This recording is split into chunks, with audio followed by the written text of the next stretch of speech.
حضرت علی رضی اللہ تعالیٰ عنہ حضرت محمد صلی اللہ علیہ وآلہ وسلم کے چہیتے چچا ابو طالب کے بیٹے تھے اور بچپن سے ہی آپ رضی اللہ تعالیٰ عنہ نے حضور صلی اللہ علیہ وآلہ وسلم کے زیر سایہ تربیت پائی تھی۔ نبوت کے بعد جب حضور صلی اللہ علیہ وآلہ وسلم نے اپنے قبیلہ بنی ہاشم کے سامنے اسلام پیش کیا تو حضرت علی رضی اللہ تعالیٰ عنہ نے سب سے پہلے لبیک کہی اور ایمان لے آئے۔ اس وقت آپ کی عمر 8 برس تھی۔ حضرت علی رضی اللہ تعالیٰ عنہ ماں سوائے تبوک کے تمام غزوات میں حضور صلی اللہ علیہ وآلہ وسلم کے ساتھ تھے۔ حضرت علی رضی اللہ تعالیٰ عنہ نے ہمیشہ لڑائی میں بے نظیر شجاعت، کمال، جوان مردی کا ثبوت دیا۔ حضور صلی اللہ علیہ وآلہ وسلم کی چہیتی بیٹی فاطمہ الزہرا رضی اللہ تعالیٰ عنہ کی شادی آپ ہی کے ساتھ ہوئی تھی۔ حضور صلی اللہ علیہ وآلہ وسلم کی طرف سے خطوط اور عہد نامے بھی بالعموم آپ ہی لکھا کرتے تھے۔ پہلے 3 خلفاء کے زمانے میں آپ کو مشبر خاص کا درجہ حاصل رہا اور ہر اہم کام آپ کی رائے سے انجام پاتا تھا۔ حضرت عثمان رضی اللہ تعالیٰ عنہ کی شہادت کے بعد 3 دن تک کوئی جانشین منتخب نہ ہوا۔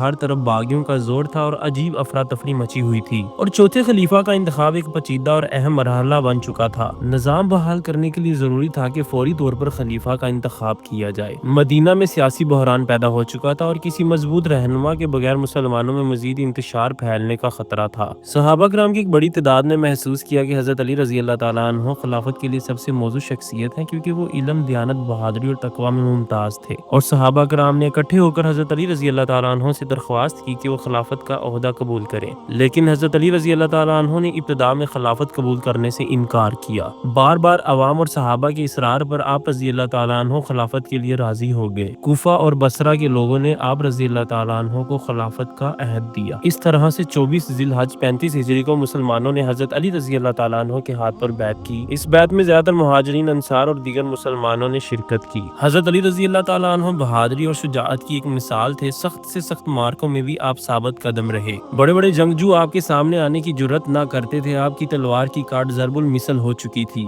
شجاعت کے علاوہ علم و فضل میں بھی کمال حاصل تھا۔ آپ کے خطبات سے کمال کی خوش بیانی اور فصاحت ٹپکتی تھی۔ حدیث مشہور ہے کہ حضور صلی اللہ علیہ وآلہ وسلم نے فرمایا، میں علم کا شہر ہوں اور علی اس کا دروازہ ہے۔ آپ کا عہد خلافت سارے کا سارا خانہ جنگیوں میں گزرا، اس لیے آپ کو نظام حکومت کی اصلاح کے لیے بہت کم وقت ملا۔ آپ رضی اللہ تعالیٰ عنہ کی خلافت کا دور اندرونی فتنوں اور سازشوں سے بھرا ہوا تھا۔ جنگ جمل جو 36 ہجری میں حضرت علی رضی اللہ تعالیٰ عنہ اور حضرت عائشہ رضی اللہ تعالیٰ عنہ کے درمیان ایک معرکہ ہوا، جس میں اختلافات کے باوجود حضرت علی رضی اللہ تعالیٰ عنہ نے رحم اور اتحاد کی تلقین کی۔ جنگ صفین کا واقعہ جو 37 ہجری میں حضرت علی رضی اللہ تعالیٰ عنہ اور امیر معاویہ کے درمیان ہوا۔ اس کے علاوہ جنگ نہروان خوارج کے خلاف حضرت علی رضی اللہ تعالیٰ عنہ نے معرکہ کیا اور اس کے فتنے کو ختم کیا۔ آپ رضی اللہ تعالیٰ عنہ سے جہاں تک ممکن ہو سکا آپ نے نظام حکومت کو بہتر بنانے کی پوری کوشش کی۔ فوجی چھاونیوں کی تعداد میں اضافہ کیا، سیگا مال میں بہت سی اصلاحات کی، جس سے بیت المال کی آمدنی بڑھ گئی۔ خراج کی آمدنی کا نہایت سختی سے حساب لیتے۔ محکمہ پولیس جس کی بنیاد حضرت عمر رضی اللہ تعالیٰ عنہ نے رکھی تھی، اس کی تکمیل بھی حضرت علی رضی اللہ تعالیٰ عنہ کے زمانے میں ہوئی اور ایک باقاعدہ پولیس کے دستے کا قیام عمل میں آیا، جسے شرطہ کہتے تھے۔ ان کے اعلیٰ افسر کو صاحب الشرطہ کہا جاتا تھا۔ اس کے فرائض میں حفظ و امن اور جرائم کی روک تھام کے علاوہ منڈیوں کی دیکھ بھال بھی شامل تھی۔